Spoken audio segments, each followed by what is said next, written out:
What's up, Average Dad fans? Welcome back to another video. And today, today's a milestone, a real marker in the ground for all foldable phone fans. Yes, you, my loyal viewers, have been vindicated. MKBHD just released a blind camera test for all of 2023. He picked 20 phones. Let's talk about the results.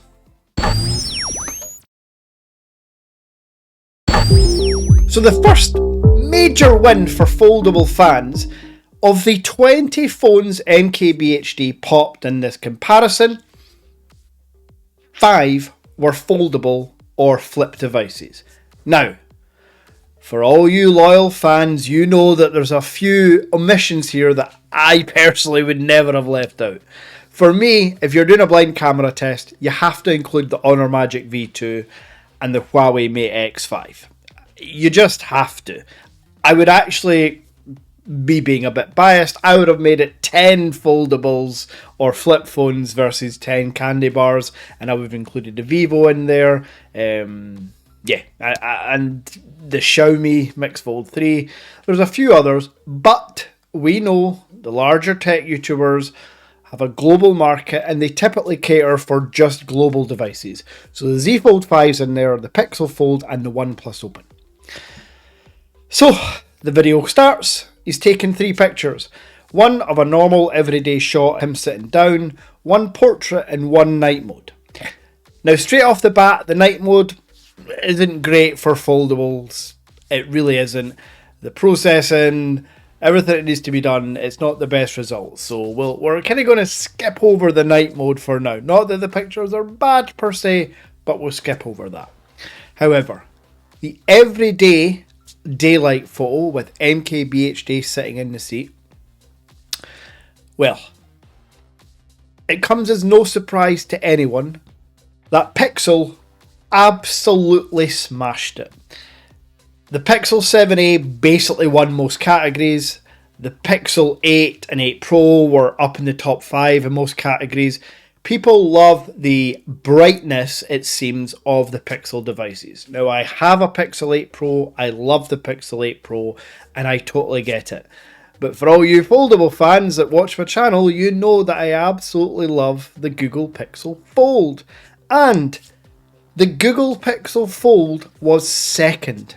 Yes, of all the 20 devices with the iPhone and the S23 Ultra, the Pixel Fold was voted for by you and millions of other people. Yes, MKBHD with his reach managed to get millions of people doing a blind camera test, and to make it fair, he got an average score. He got the ELO rating you'd use in like chess, for example, and he made it as fair as possible, pitted them all up against each other, took the results from each test, and this is how he came to the rating.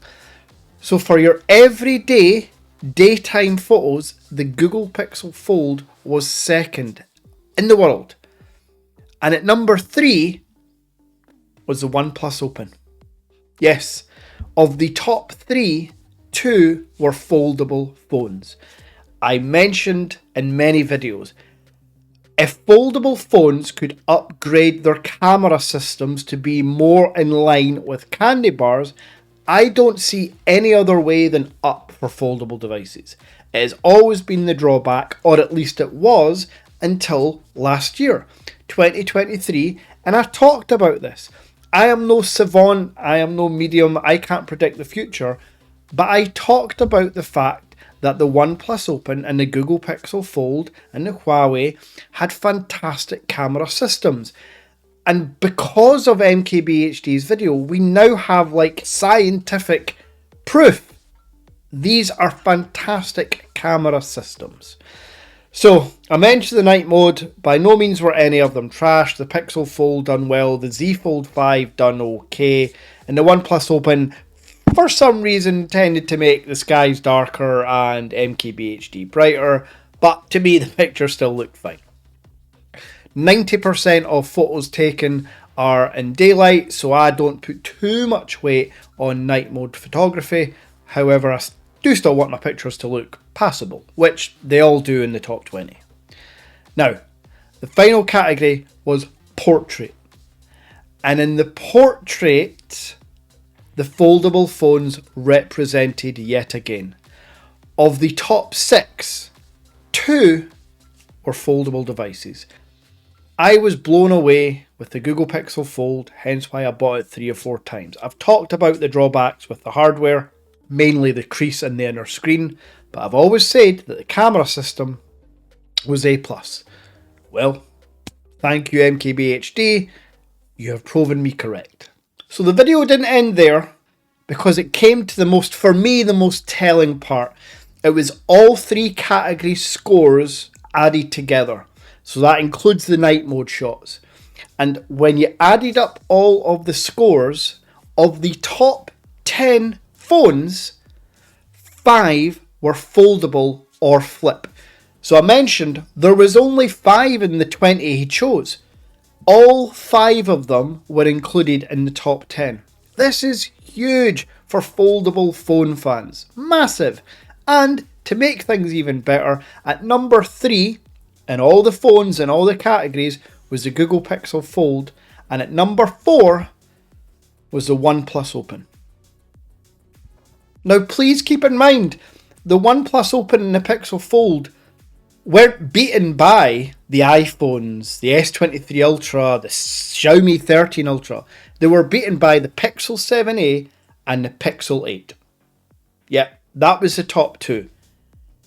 Can we now please stop using cameras as a downside of foldable phones? And for manufacturers, can you continue to focus your efforts on the camera setups of foldable phones? Let's not rest on our laurels like Samsung, because do you know what Samsung will get you? And this was the last graphic that MKBHD shows. Now, all foldable phones are the most expensive phones, obviously. All 5 foldables were in the top 5 most expensive phones, I believe, other than the flips. But the foldables were the top 3 most expensive devices for obvious reasons. They're foldable phones. So they were always going to be low down. But do you know what device had the worst score per dollar?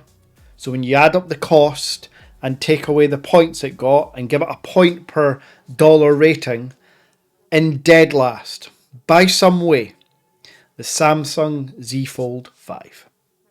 Again, some way to vindicate why I believe the Z Fold 5 and to some degree the Z Fold 4 have just been Samsung resting on their laurels. So, MKBHD has done me a lot of favours here. It's hopefully shown to non-believers of foldable devices that they have some of the best cameras on the planet. It's also shown that the Z Fold 5 is where it belongs, in last place of any list. Not because the hardware is horrific, just because it could have been a hell of a lot better and a hell of a lot cheaper. A massive thank you for all the support. We've gained nearly 200 subscribers in this first week of January alone, so thank you. Things are, as mentioned, going to be big this year.